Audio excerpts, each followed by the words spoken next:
Pernah nggak sih kalian mikir mau coba investasi saham, tapi langsung ragu gara-gara ada yang bilang itu kan sama aja kayak judi.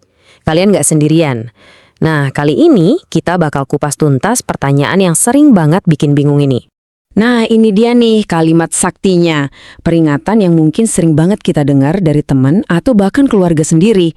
Dan jujur aja, kalimat ini ampuh banget bikin orang jadi maju mundur buat mulai. Tapi, coba deh kita pikirin. Aneh nggak sih kalau saham sebegitu buruknya, kok justru jadi tulang punggung perusahaan-perusahaan raksasa dunia? Perusahaan yang produknya kita pakai setiap hari. Di sini kan ada yang nggak nyambung. So, pertanyaannya jadi, saham itu beneran cuma judi? Atau jangan-jangan selama ini kita aja yang salah paham total soal cara kerjanya? Yuk kita bedah bareng-bareng, pisahin mana mitos dan mana fakta. Oke, biar nggak bingung, kita mulai dari yang paling dasar dulu ya. Kita bangun pemahamannya dari pondasi, biar kuat. Yap, sesederhana itu. Waktu kamu beli saham, kamu itu bukan lagi beli tiket lotre atau kupon undian. Kamu tuh lagi beli sepotong kecil dari sebuah bisnis yang beneran ada dan beroperasi. Nah, ini kuncinya. Saham itu nilainya terikat sama kinerja bisnisnya. Artinya, kamu jadi salah satu pemilik, jadi partner dalam perjalanan bisnis itu.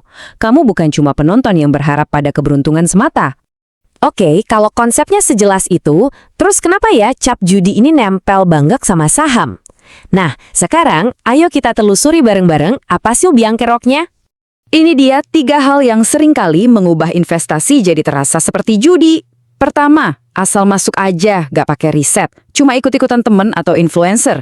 Kedua, ekspektasinya gak realistis, pengennya kaya mendadak. Dan yang ketiga, jual belinya pakai emosi atau rumor, bukan strategi. Kalau ketiganya digabung, ya itu bukan investasi, itu namanya spekulasi. Hal ini ngebawa kita ke perbedaan yang paling mendasar antara dua pendekatan tadi. Coba kita lihat perbandingannya secara langsung. Kelihatan banget kan bedanya?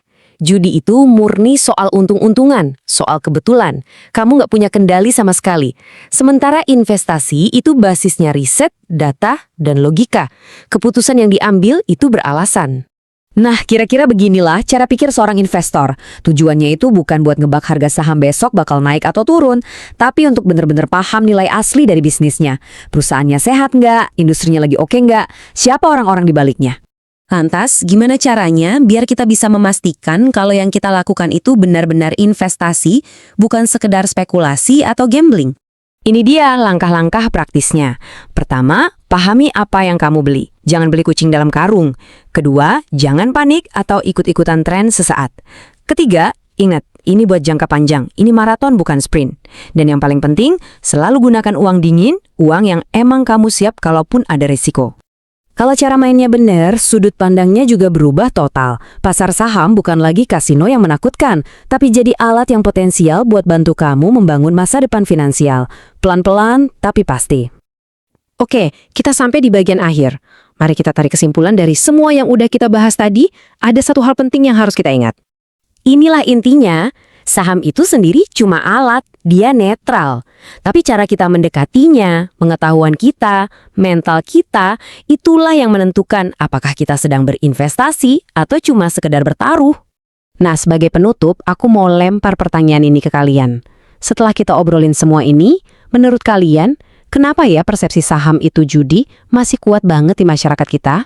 Kami penasaran banget sama pendapat kalian.